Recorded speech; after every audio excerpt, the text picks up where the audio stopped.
Hey everyone, I know it's already 10 a.m., but we're just going to wait a few more minutes as some additional attendees may be experiencing technical challenges. We have, I think, a few more that will be joining us. But in the meantime, as I had shared in the chat, if you have any questions for Laura that you'd like to be responded to, for us to respond to later in the discussion, please drop them in our group chat. That would be wonderful.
All right.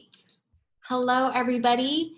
Hello, Amy and Lise, Julie, LT, Mark, Nora, Patrick, Ross, and I don't know what A1051462 is, but hello to you also. My name is Annie. Hi. Oh, you can see the hands waving up. So just because we have a large number of attendees joining us today, I won't be allowing, everybody who's attending us will currently be on mute, and we will, near the end of the session, or sorry, halfway through the session, we will open it up to a discussion and Q&A. So in the meantime, again, sorry to repeat myself, but if you have any questions, please feel free to drop them into our group chat, and we will make sure to address it throughout the conversation. So welcome everybody. Good morning if you are on the West Coast, and good afternoon if you're on the East Coast. My name is Annie. I have here with me today my co-founder, Roxana. Roxana, would you like to say hi? Hi. I also wanted to add that there's a chat and there's also a Q&A section. So if you could drop your questions in the Q&A section, so in case the chat section gets gets going, we don't miss your question. But yeah, welcome and thanks for joining us.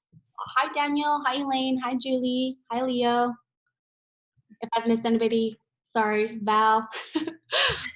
And then we also have Laura today, but I will introduce her shortly. Laura, would you like to just say hi first? Hello. All right, so let me start by introducing you to myself and Roxana. We are the co-founders of an education technology company called SoftServe. SoftServe is a game-based learning platform for teaching and tracking soft skills. And we are so happy and so proud to be here today with our friend, mentor, Dr. Laura Flaxman. Laura has a very diverse background in education, and I can sort of just share her bio briefly. She's currently an Adjunct Faculty Member and a course developer at American University. She's also the principal of Shenzhen American International School. She's just returned from China amid all of the craziness, so we'll have an opportunity. I'm sure there will be questions about her experience there. And prior to that, she was head of innovation at Pivot Learning, and that's sort of where we met her. I'm thrilled that we get to talk about the global lens on soft skills today, and how today will work.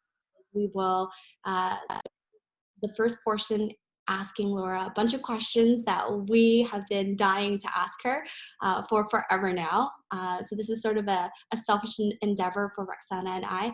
And I'm actually going to lean on Rux to ask the questions while I make some notes. I feel like this is going to be really important to keep for later and track the questions. And then following that, we'd like to make this as interactive as possible. We're going to play a game all together, all 17 of us.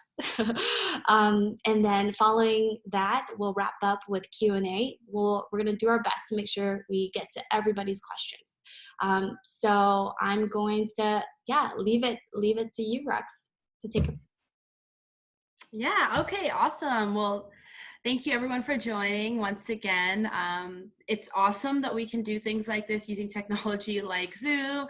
I think that this is something that probably would have been awesome to have done before, but I guess, you know, in times where you have only so many options, innovation sparks. So I would maybe leave it to you, Laura, if you want to add anything in addition about yourself and your experience, what you've been up to for the last couple of months and years, and then we can jump right into some Q&A from our team. And then, like Annie said, we'll jump into kind of a little bit of, actually, I don't know if she said this, we had a quick meeting before the conference call. So after we do the Q&A with Laura, we're gonna do a little walkthrough of what we've been working on, what we're so proud of and are super excited to share with you.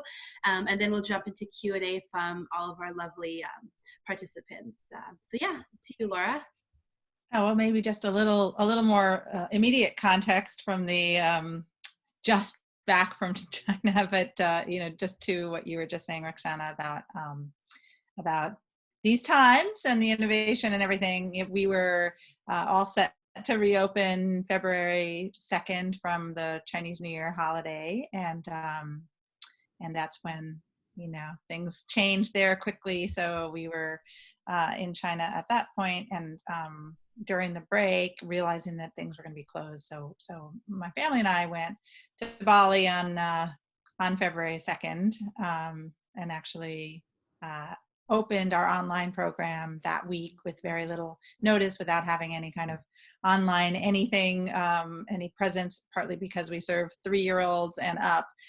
So it was an example, you know, of really adaptability, which I would say is one of those important soft skills, and you know, being able to really be flexible and learn quickly. And I'm so proud of my whole team who was able to do that, and, you know, not at all in the realm of what they had been trained to do or were prepared to do, and, you know, really had to completely change how they teach and how they connect and interact with children.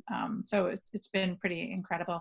And then, you know, the American University, this new role for me just started around the same time, and that's a virtual, mostly virtual education doctoral program that I am a part of now. So there was, you know, very little change in that direction.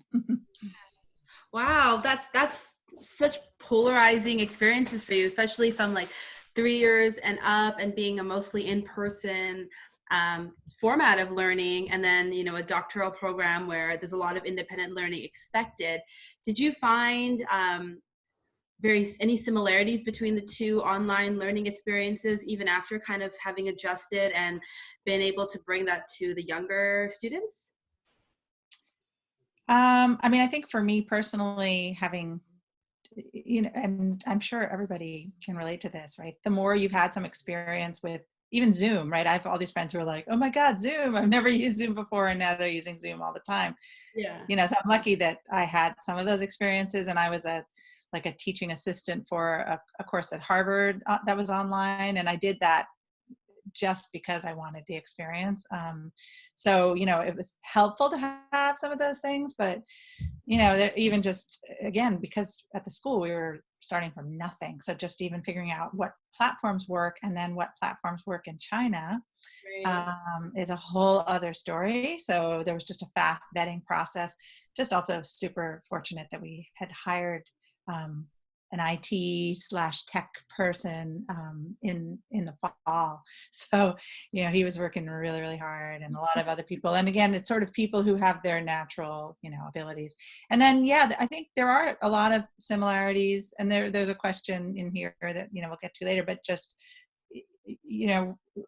between people, whether you're a child or you're an adult. And actually, some of that is the same when you're talking about your really little children, because it's the parents that you're working with, right? I mean, it's not like the 3-year-old is figuring out how to get online and navigate the platform by themselves. So, so being user-friendly and working really closely with the parents to get all the kids online to some extent. But then when you are online, how are you still really making it sort of a meaningful and more interactive experience, just as an educator in general, and definitely as a school at Shenzhen American International School? Like, we really believe in not sit and get and, sort of passive learning. And in some ways that can be more challenging online, right? Because interaction's kind of more natural and normal in person and easier to do.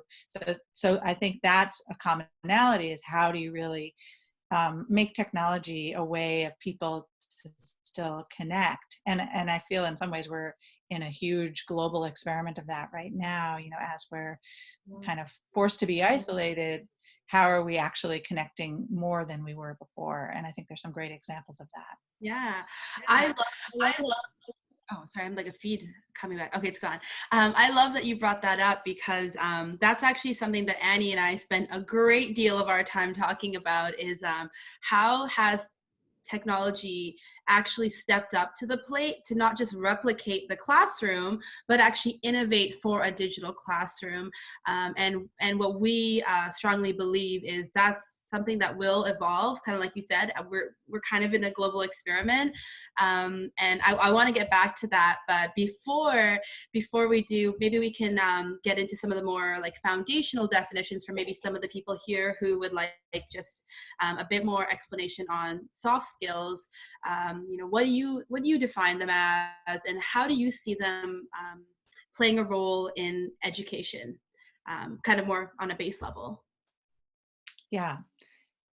So first of all, just I know I'm just sort of representing a lot of my colleagues over the years who really can't stand the fact that they're called soft skills, because really, I think for a lot of people, and even, I think kind of the general definition is that actually these are the foundational skills, that these are more important than some of the things that we often talk about. And that's, held up by employers. And, there's so much data out there about the things that are really important and essential. And that's kind of a lot of that lives in this term of soft skills, which sounds like it's less important than hard skills, for example, which is also used. So for me, and there's a lot of different definitions out there of what those particular things are, but pretty much on everybody's list, and this is actually one of the ones that's really interesting, is communication, which has a lot of hard, and that is something that we've taught in schools traditionally, from writing and reading and speaking, but that's high on the list of soft skills. So to me, in some ways, soft skills are all those things that make life doable and workable, and any job, and any, so it includes things like collaborating with other people, as well as, all the different realms of being able to effectively communicate with other people. And I guess that's one of the distinctions where even a lot of traditional schooling, maybe the speaking component, isn't as important, but in this, it's all those things that make that are really essential for being effective in life, and more so than math skills, or well, certain advanced math skills especially, right? But so things like collaboration, like communication, how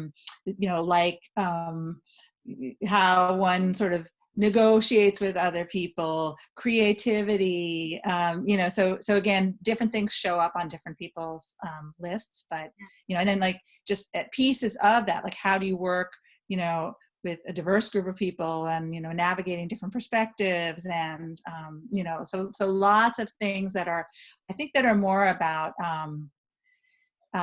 there are also what is known as kind of adaptive skills versus technical skills, right? What are all those things that allow you to navigate successfully in the world? I mean, I mentioned flexibility and adaptability. Those are also, again, in that list. That is it does vary when you ask different people. There's different lists out there with what those things actually are. I actually have one from oh my gosh, spacing on his name. It will come back to me. There's a book and a person who I just saw speak in Shenzhen, actually, and that's why it's driving me crazy that I'm spacing on his name, but who has a really great definition of, I think, 7 that it's a pretty good one. But again, there's so many different lists out there that get at the same stuff. Tony Wagner. I'd like to add one if I can. Something that's really critical for us as a team, think about soft skills, is empathy. That one is just so important, I think, and fundamental to all of the individual soft skills that you listed. Mm-hmm. Yeah, really good one. Well, I love that you called it foundational skills, because that's really what Annie and I refer to it internally. And it really just, for us, it's these skills are what allow you to, if we use the kind of understood terms, apply successfully and communicate clearly the knowledge you have on the hard skills, right? And I noticed that once I got into the workplace after university, my degree is in psychology, but I spent a lot of time in the behavioral neuroendocrinology lab. So I was actually in this interesting spot where I was split between a lot of really sciencey focused people, and then a lot of the psychology science, social science. And you really saw this interesting split between people that were really, really, really good at on their soft skills or foundational skills. And then there was people that just hold a wealth of knowledge, but don't really know how to apply it or use it in a collaborative way. And you would notice that frustration developing between the two groups. And it's crazy, because when I got into the workforce, that's exactly what I saw replicated again, was this resentment towards, marketing or sales, because it's oh, that's an easy job. And, and then you really start thinking about it. It's well, those people have developed soft skills as well as the foundational or the hard skills that they have. And so what I'd like your perspective on is, how do you find that soft skills enhance learning? Do you find that it's during the process that it's the most useful, afterwards, once they've kind of acquired the education? Or what's your experience working in the United States as well as in China? I think that question gets at, I think, one of the problems with how many of us have approached education or were taught or approached ourselves as students. And that's this idea that you can sort of separate out different chunks of people and ignore the rest of them, especially children, but really all of us. We are whole people, whole individuals. And in my experience, especially working with, low income students in the United States, if you don't have sort of basic things like a home to go to or food to eat, you can't learn. And really the same is true with emotional things also. So I think one of the problems and pitfalls that we've fallen into, especially in the United States, but elsewhere also, is just this idea that your brain can, and your, just your intellect and the academic side can just exist in a vacuum and you can ignore everything else. I think the best education really does, look at all of the things that any human being brings to the table, and, environments that pay attention to psychological safety, to community, to building that, to, helping people feel that they belong, wherever they are, and that it's a safe place, and it's a nurturing place, and it's a loving place. So, and I think all of those are more connected to soft skills than to hard skills.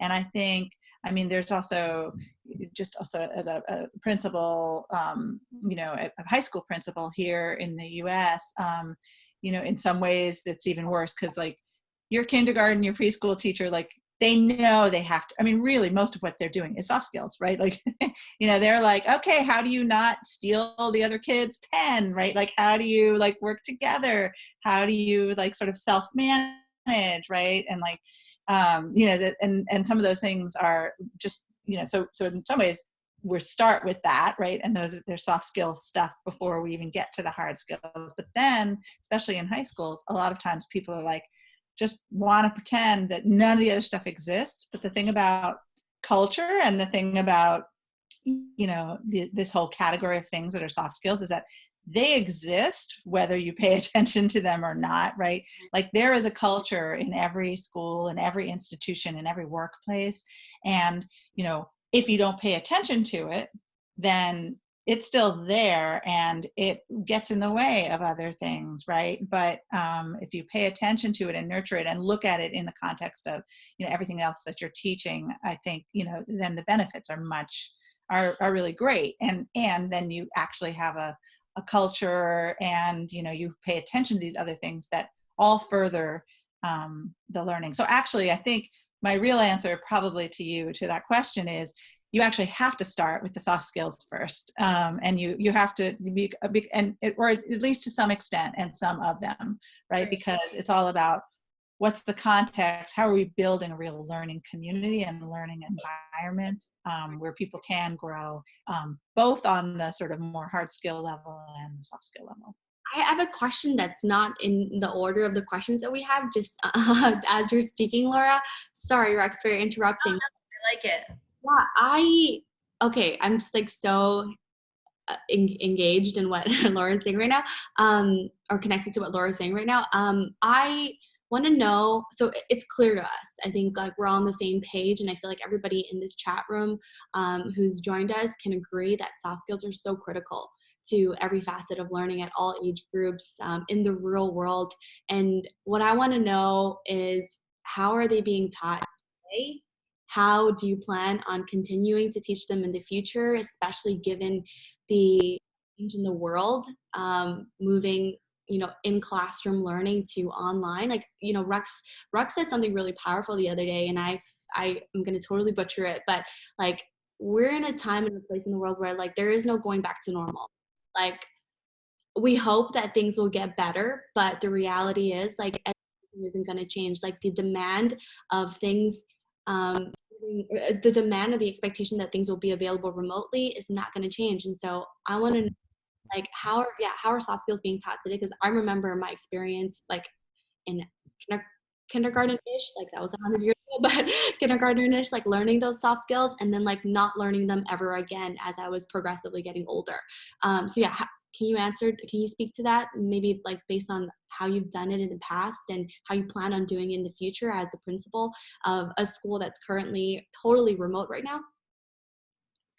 Yeah, well, you know, this is my, there's never, I don't think, any one way, but for me, I think there's two things that really stand out in terms of my approach and the things that I really, really believe in, and that we're doing, you know, or working on doing at Shenzhen American International School. I think one of those is project-based learning, and this gets at some of what I was talking about before about, you know, virtual versus in person. And so, you know, doing things where, you know, the thing that I love about project-based learning is that it is such better preparation for working on projects, you know, when you're in the workplace and for kind of real life, because, you know, these are things that when you do projects, you do things that have an impact, that are real, that have an element of, you know, authenticity to them that a lot of our traditional education doesn't. So I think, you know, that's one big part is, you know, project-based learning. And again, one of the things that was a little challenging, like, okay, teachers, like, how do we still do project-based learning online, virtually? So we're lucky that actually in the plans for some of our older kids, they were already going to be working on a film project. it was going to look different. They were going to be doing different things, but fundamentally there's a lot that they can still do virtually. But some of that is, and our focus for the last 2 weeks as staff and faculty is, okay, how do we really hone in on voice and choice, student voice and choice, which is one big piece of that.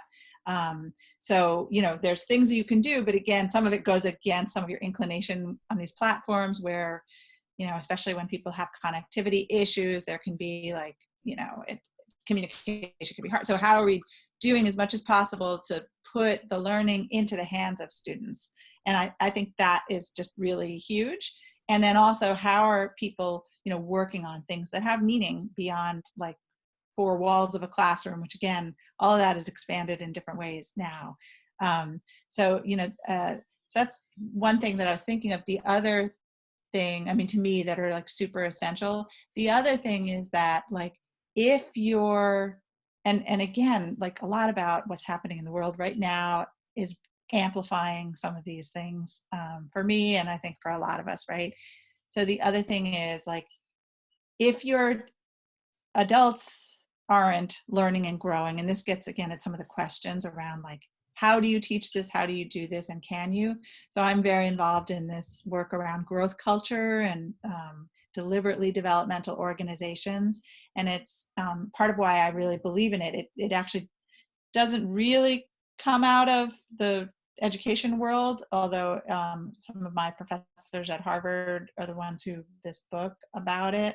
But it's been much more of a corporate thing, with this idea that like, you can create organizations and organizational culture where everybody is really learning and growing and kind of at their own developmental edge and supporting one another and giving feedback to one another to continue to sort of flourish and be the best people they can be and the best employees they can be. In a school, that's even huger, right? Because like, even though schools traditionally, they're where most of the kids are and they're the learning environments, like sometimes they've been the least fruitful places for the adults in them in terms of adult learning, development, and growth. And adults can learn and grow. And what's amazing is that there's actually science around that people were like surprised, because they were like, oh, there's child development and then it stops. But adults really can learn and grow, and everybody is so much richer. Their lives are richer. The work is better. People are more fulfilled. People are more, sustained when they are learning and growing, and when it's not just flatlined. And some of that, how that looks is, and this is true for kids and adults, right? Like, how are you being asked to do things that aren't the thing you know how to do really well already, right? So even in terms of like work roles, right? Like, how are you not just settling into like a boring routine, or, how are you always challenging yourself or being challenged in your community to go that extra mile? And then how are you having conversations about your learning and your growth and where you want to go? And again, those are all things like that we can do as adults, we can do as kids. And the platform matters less, like whether we're virtual or in person, it matters less than, than taking the time and reflection space to have those conversations and to have this mindset of, yes, everybody has the potential to learn and grow, and how we're really pushing all of us to do that. So it sounds a lot like it's about developing a culture that whatever application you decide to materialize it through is going to have rooted in that culture. So I'm totally disrupting the whole agenda today, but there's a question in here that I think we really should address because it flows really naturally with this conversation.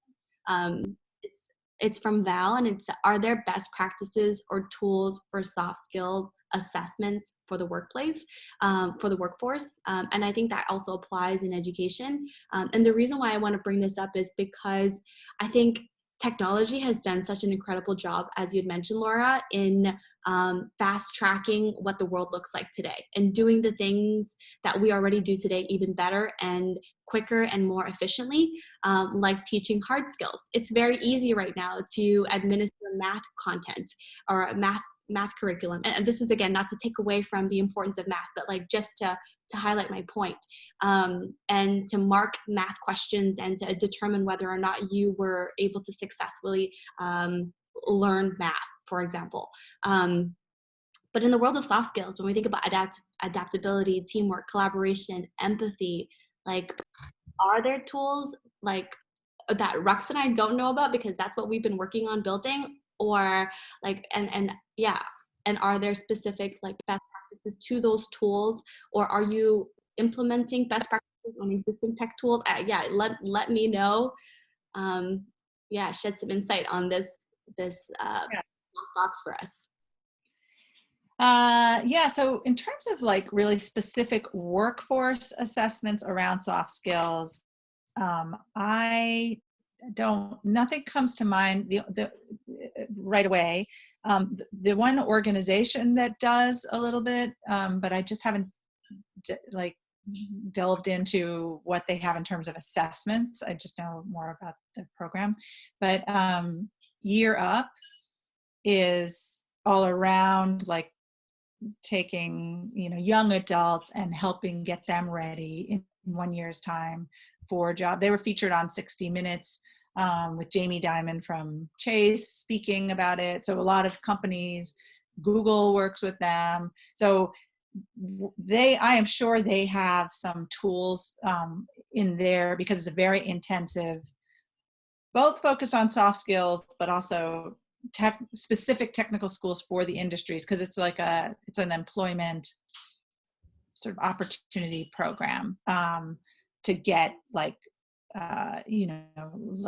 unemployed, underemployed, Right. young adults into like productive, sustainable jobs. But I would imagine they would have some stuff. But then in terms of assessment, obviously a lot of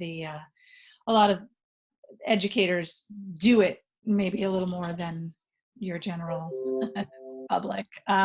And one of the most exciting sort of platforms for assessment out there that includes all kinds of skills, but definitely soft skills, is Building 21. And that was like a group of schools and an organization that works with schools and districts, that was started by some of my classmates, a year ahead of me in my doctoral program. And they've been given a lot of donations and funding and grants to make their platform open source. So it's really cool because it's completely mastery-based assessment system that's very I was going to say complex, but that might not be the right. It's pretty comprehensive in terms of soft skills and other skills, and everything they are saying. This is what competency looks like in all of their areas as a high school, and so their site is really cool to look at, and it's open and available also. Very I cool. would also suggest one that we in building SoftServe. I don't know if any of you are familiar with it, but it's Stanford D School's design thinking. And it's really just one approach to creative problem solving, which I think we can all agree is also a fundamental skill, a core principal skill that a lot of us equate to soft skills. So I'm going to just drop that here as well. Laura, you mentioned two other things that I didn't get down quick enough that I wanted to share in our group chat. It was developmental, we've talked about this before. It's the approach to leadership and team building. Can you remind me the term? Yeah, so it's deliberately developmental organizations, and the book about it, I'm putting it in too. So the book An Everyone Culture by Bob Keegan and Lisa Leahy and a few others. So yeah, that's the Yeah, if you Google that, there's lots around there, and that's really around the adult learning and development and culture work that that we've been talking about, and again that there was another question about earlier. Okay, cool. On the topic of, or on the format of questions, I didn't want to ignore the one that we had earlier from Nora.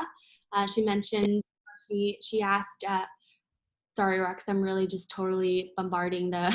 Oh no, this is totally how it needs to be, dynamic. I mean, this morning it was supposed to be Annie hosting, we flipped the script, and now we're back to it. So again, this is what flexibility, adaptability, and soft skills in live action is all about. I'm just like, right, I just can't just write notes. I'm like so into this conversation. Okay, so Nora's question was, to what extent are soft skills teachable, especially in adults? And I'd love your perspective on it too, Rex, after Laura shares her.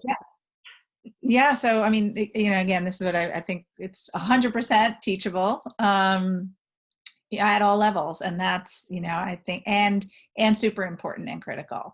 And again, a lot of when you look at research out there about this, like it's the one thing that so many employers complain that a lot of their like college grads don't come in with.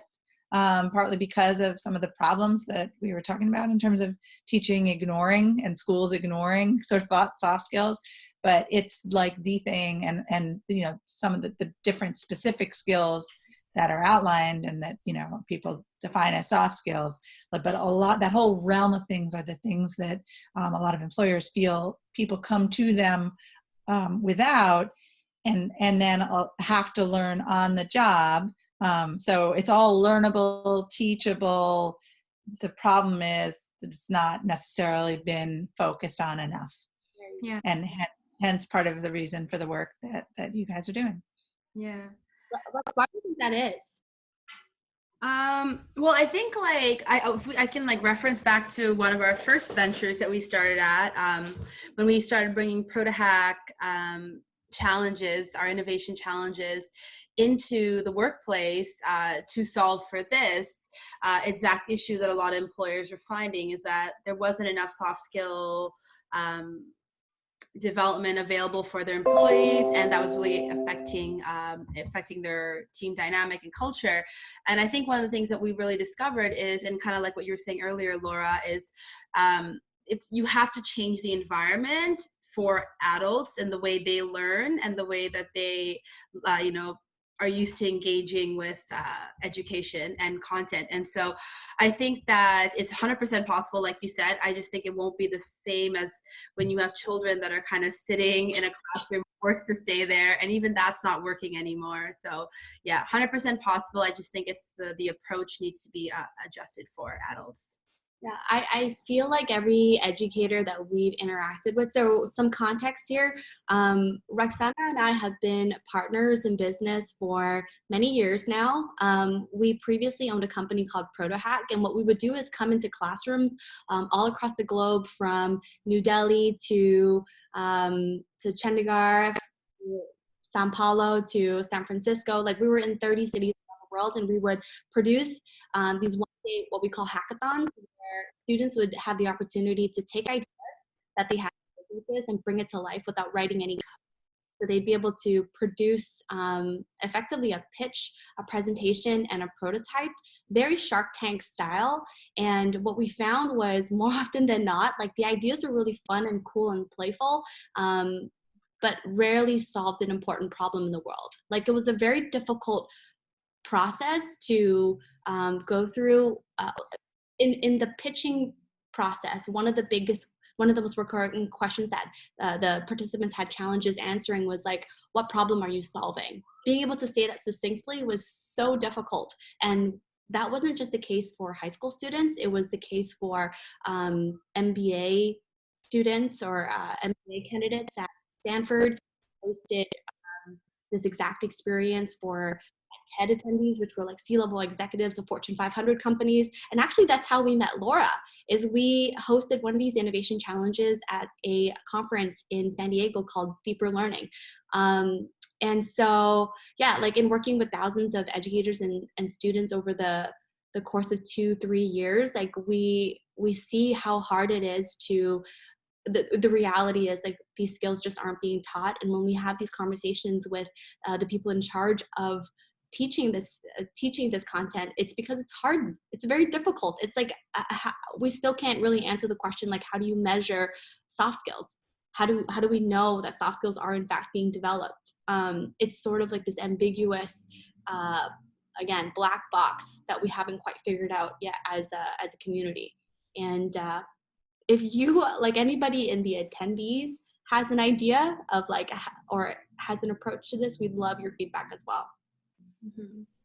Yeah, I think that it's definitely hard to measure it like an exact science, because the definition of what it means to be empathetic is, it's not like a one, okay, objective response.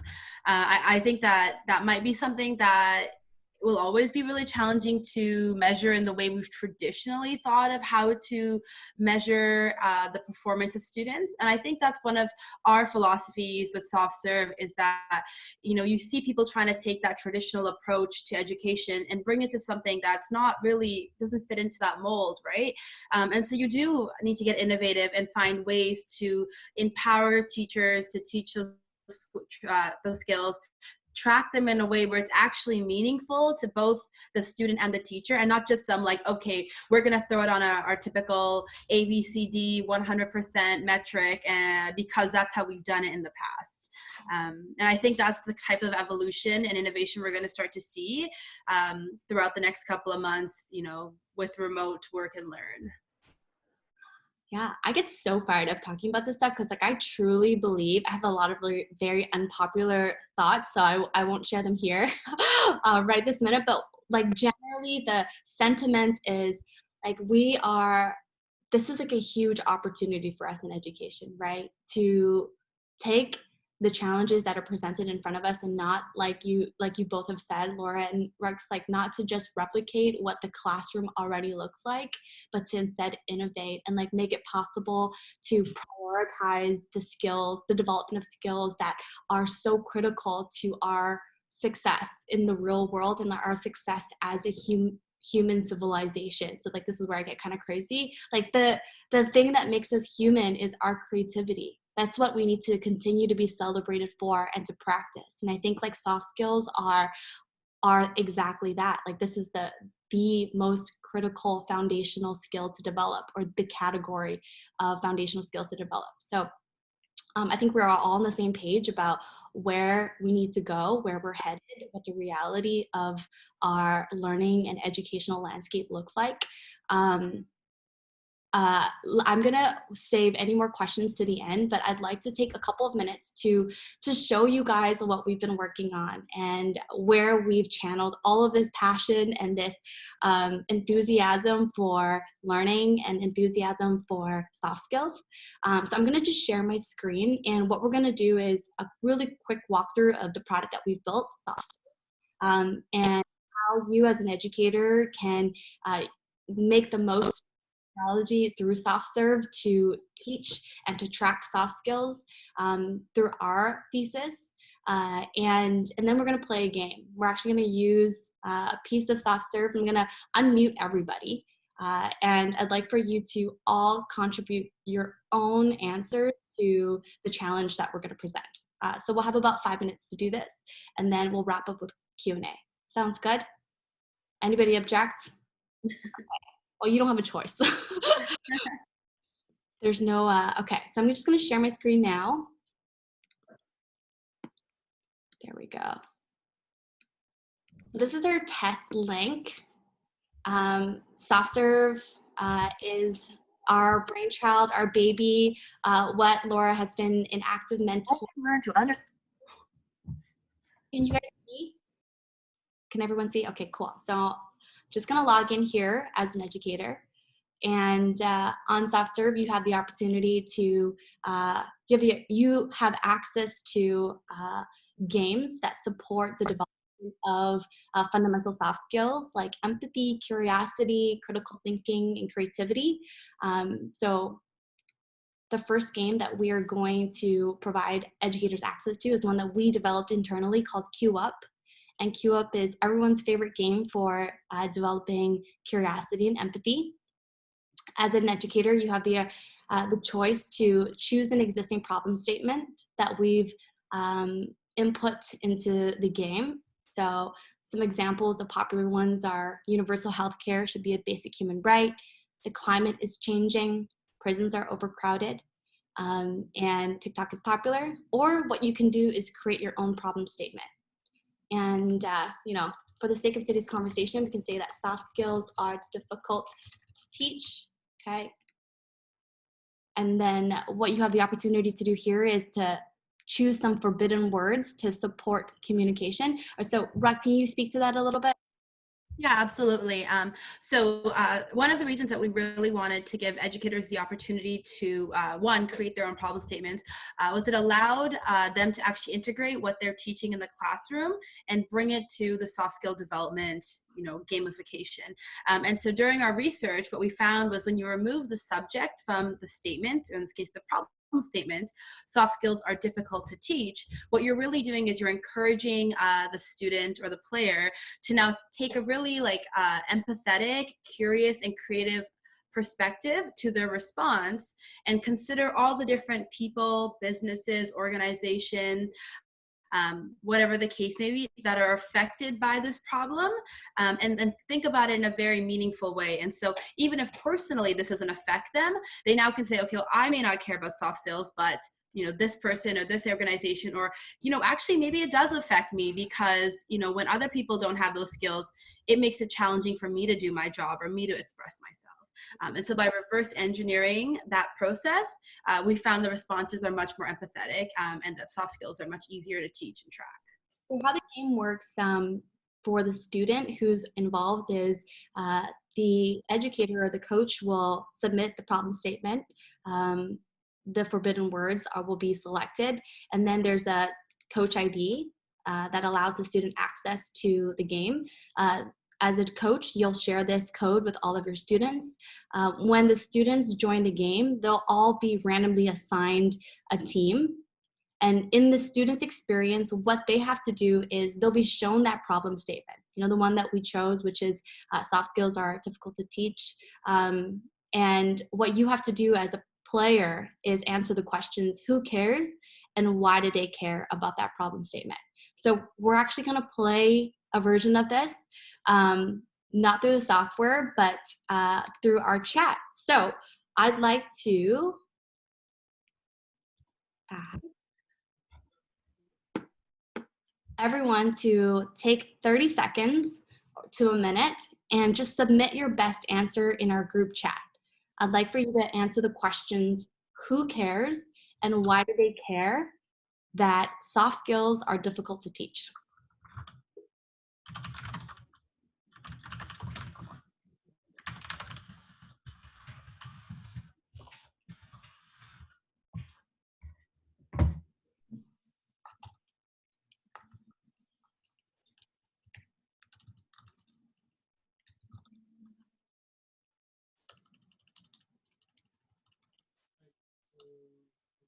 And it can be one group and one answer, not comprehensive? Oh, yeah, exactly. It can be one group, it can be an individual. We want to be as creative as possible.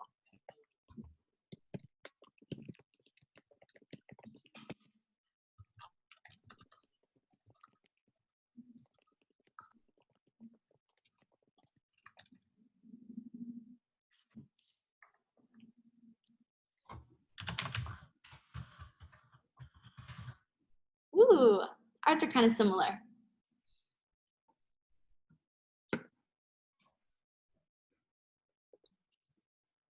I feel like we have lots of responses that have not come through yet. Roxana Hassan Ali. I'm trying. I have so many. Okay, let's throw it in. Okay. The idea here is, we've chosen one that's very, very relatable. Oh, there you go. Yes, it is not a kind. Oh, okay. So, yeah, the idea here is to really be able to identify all of the different groups and individuals that will be impacted by this problem. What's really interesting is that sometimes it's not a problem in the negative sense, right? Like this could also be a positive thing.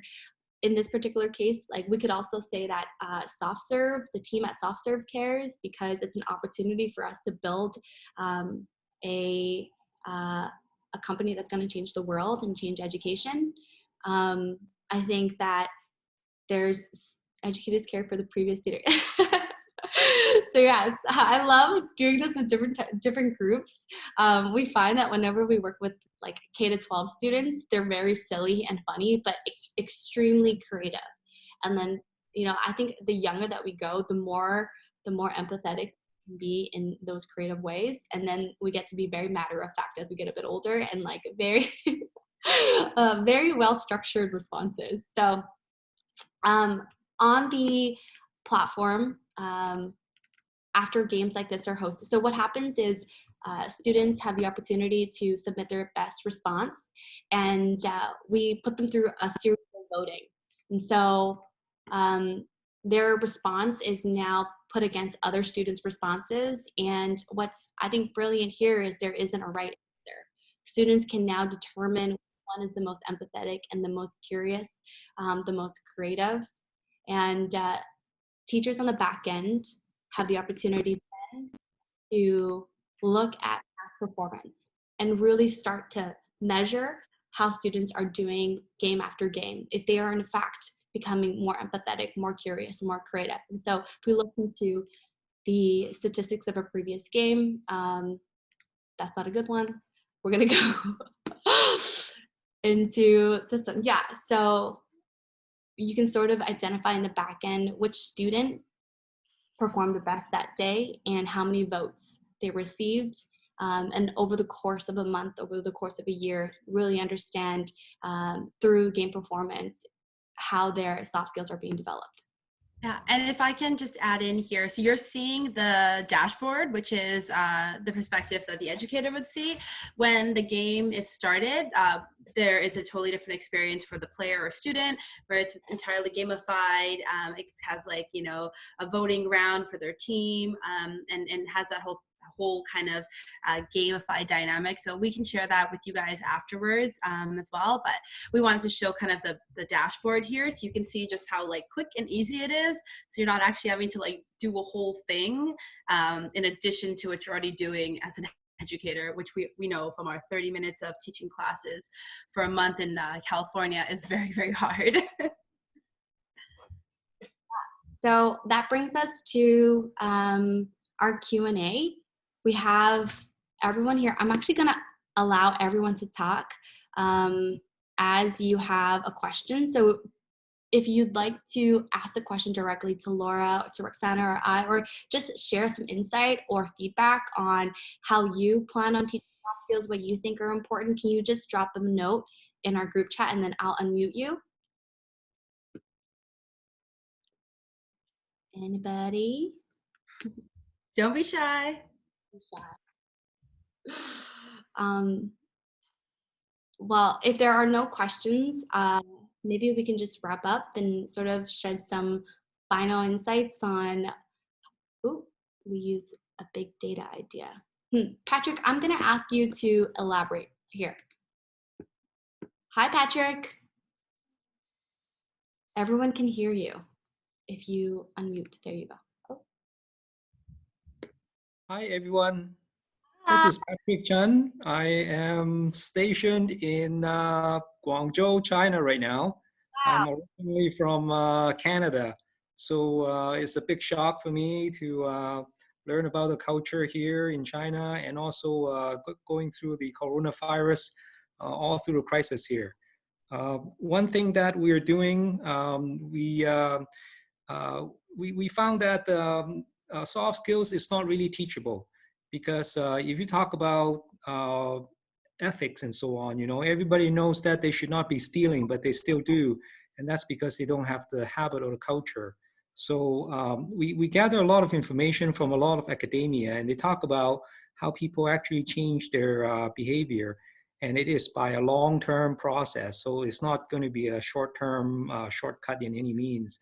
And we define something called the World Civility Index. And what it does is measure a cumulative way about how people can better their soft skills. And we totally agree with Laura that this thing is totally teachable. Unlike hard skills, you can increase a person's IQ, but it's very conceivable that you can increase a person's EQ. So we're very hopeful about that, and we're doing that in a very exciting way in China and a few other countries. I love that. I love that. And you know what? All that, yeah, Shana, I think we're all sort of like circle back to the same sentiment, and that is like soft skills are truly teachable. And we all have different approaches and ideas about how to do that. Like the challenge that we all face, it seems like, is that there isn't a standardized way. And maybe that's just like not the way that we need to be thinking about it, because like we're so accustomed to this process of like input and output for hard skills. And what Rux and I have tried to do at SoftServe is to make it possible to look at soft skills from at least that lens. So can you sort of just provide us with some more insight or context around like the use of big data? Well, one thing that we found, well, I'm keen from the ranks of an IT person for many years. So big data and rocket science is something that I do. And in that kind of field, there are a lot of noise. So you don't want to make just a few measurements, but you want to make many, many, many small measurements along the way. And by doing that, then you can see the trend of how a person is developing. For example, if you create a game, you can serve it to many, many different people in different demographics, and then you can find out where the games are most effective. Yeah. And so that's part of big data. Those kind of things have never been measured before in this world. And so when you talk about, if you develop some kind of video to talk about empathy that has some kind of visual effect, then you can measure how much influence it have in certain populations. And then you can adjust based on something like that. And that requires a lot of measurements, possibly thousands, if not millions, to make any kind of trend possible. So that would be what the World Civility Index is all about. Patrick, I promise everybody, we did not pay Patrick to join us at the end of this. I'm so glad you mentioned that, because it just amplifies the message that we have been trying to make for the past 2 years. And it's like that soft skills are one, developable, teachable, but also that they take time, and like there's a process to it that we are working through. And how we've decided to approach it, our thesis, is through gamification and through in like daily exercise of a skill. You know, like I like to talk about how like learning to play basketball involves learning how to dribble the ball, how to run up and down a court, throw the ball. There are these like individual tactics and skills that need to develop in order for the entire thing to work. And that's how I would like to, how we've approached soft skills. Thank you for joining us, and thank you for asking that question. Shauna, I'm going to unmute you because I feel like you have something valuable to add here. Well, can you shed some insight on why you think soft skills are in fact teachable? Can you hear me now? You can. So I believe that soft skills are teachable. I do agree that it's done over a longer period of time. It's not a quick. Oh no.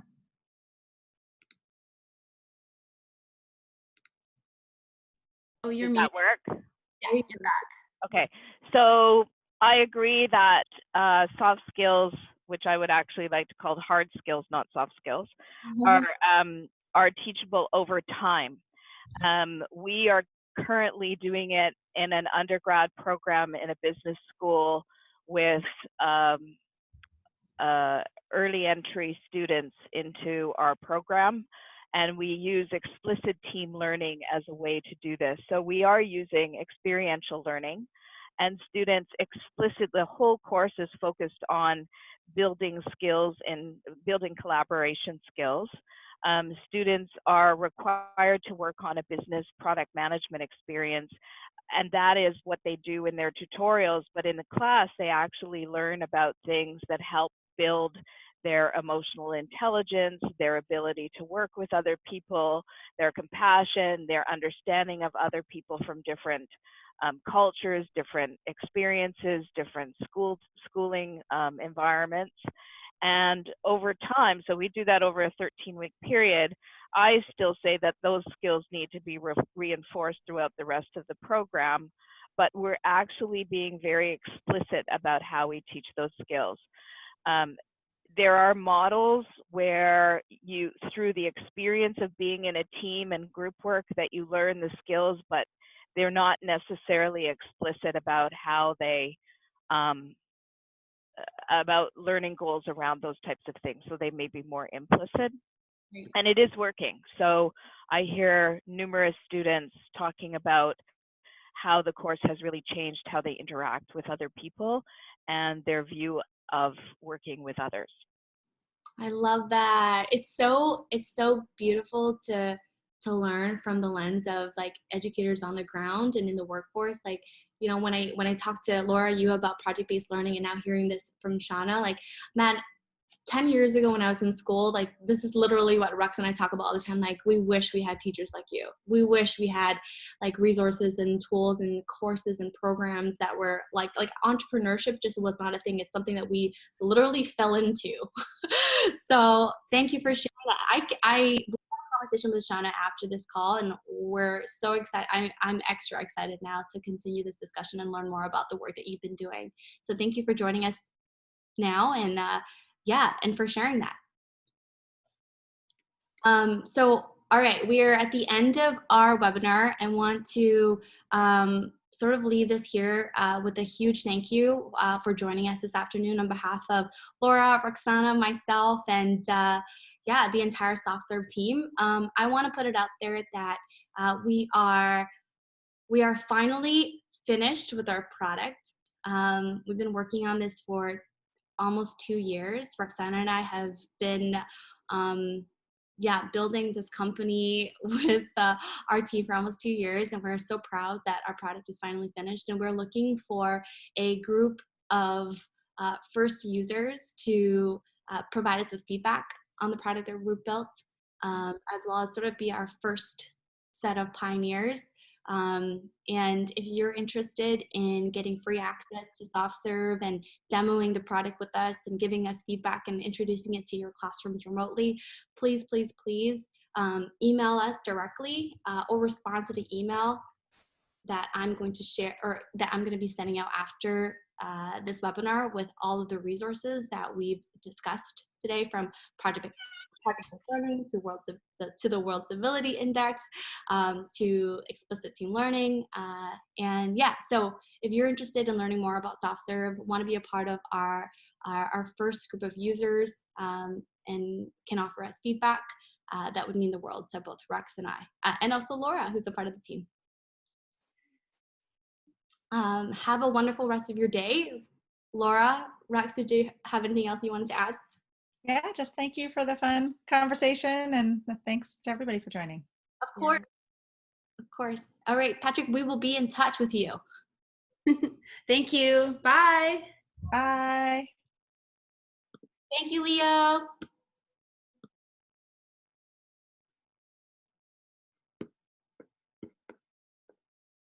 I'm going to be the weird host and stick around until everybody leaves. Thanks, Patrick.